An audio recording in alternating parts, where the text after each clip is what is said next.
A ray of monochromatic light is incident on one of the faces of an equilateral triangle prism of refracting angle A. Trace the path of ray passing through the prism, hence derive the expression for the refractive index of the material of the prism in terms of the angle of minimum deviation and its refracting angle. यानी कि हमको diagram बनाना है और ये साबित करना है sine delta minimum plus A upon 2 divide by sine A by 2। ये दो सवाल पहले आप ऑर्डर में देखेंगे तो ये मैंने ऑलरेडी प्रूफ किया हुआ है, तो इस पार्ट को हम छोड़ देते हैं। ठीक है, अब सेकेंड पार्ट आता है। वो कहता है 3 light rays red green and blue are incident on the right angle prism ABC at face AB। देख सकते हैं AB फेस पर 3 लाइट आ रही। The refractive indexes of the material prism of the material of the prism for red, green and blue wavelengths are respectively 1.39, 1.44 and 1.47. Trace the path of the rays, reasoning out the difference in the behavior.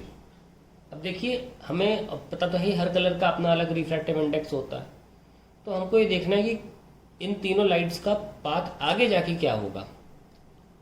क्या है? BGR।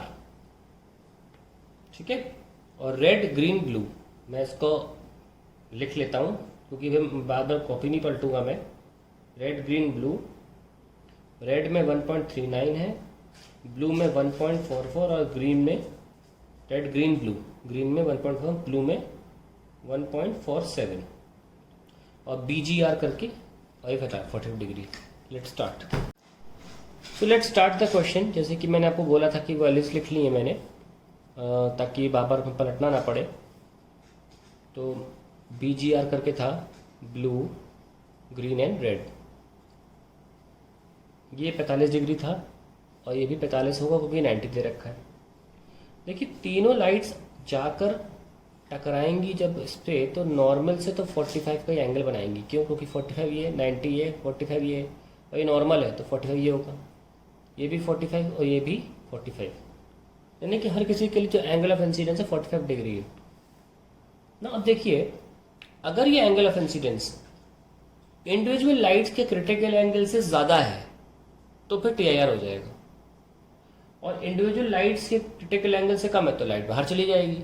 हमको कोई बहुत accurate diagram बनाना नहीं है, Snell's law लगा कर मैं रिफ्रैक्टिव इंडेक्स नहीं अलग लाइट का दिया है ना, तो वो हमें इतना एक्यूरेसी से नहीं बनाना है, बस ये दिखाना है लाइट बाहर जाएगी कि TIR करेगी। इसके लिए हमारे पास क्रिटिकल एंगल होना चाहिए हर एक कलर के लिए, और क्रिटिकल एंगल का फॉर्मूला हम सब जानते हैं, वो होता है म्यू बराबर 1/sin C, व C is the critical angle. तो sin C क्या है? 1/μ। इस तरीके से हम हर कलर के लिए निकाल सकते हैं। जैसे कि अगर हम रेड की बात करें तो sin C रेड इज 1/1.39, क्योंकि हमें दे रखा था mu for red is 1.39, mu for green is 1.44 and mu for blue is 1.47। तो क्रिटिकल एंगल रेड के लिए क्या हो गया? Sign inverse of 1.39। आइए ऐसे हम डायरेक्टली कर लेते हैं। क्रिटिकल एंगल फॉर रेड यहाँ लिख लिया, साइन इनवर्स ऑफ 1.39। फिर critical angle of green, sign inverse of 1/1.44 and critical angle for blue will be sin inverse of 1.47। तीनों आ गए। अब तीनों कंपेयर करते हैं, लेट अस सी।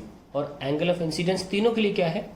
45 डिग्री। तक कंपेरिजन में आसानी हो, we should write like this, sine inverse of 1/√2। और आसानी के लिए हम इसको भी खोल के लिख लेते हैं 1.414। नाउ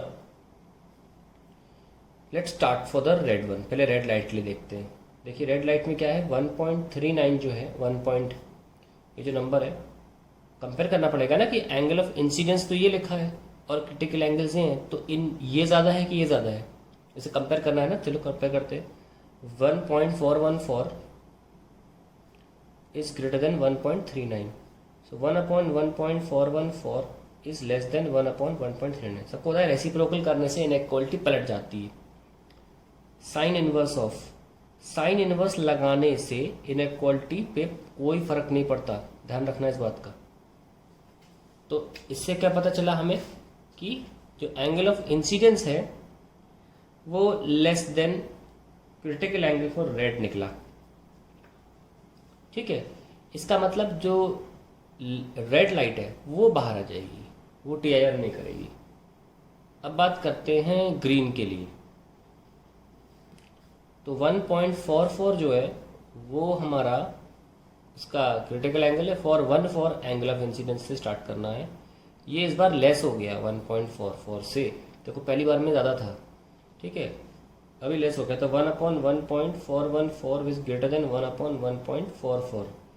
तो sign inverse of 1/1.414 is greater than sign inverse of 1/1.44। अब मैंने बताया था आपको कि साइन इनवर्स लगाने से इनइक्वालिटी नहीं बदलती, तो हमारा एंगल ऑफ इंसिडेंस इस बार क्रिटिकल एंगल से ज़्यादा आ गया है, जिसका मतलब कि लाइट जो ग्रीन है वो अंदर आ जाएगी।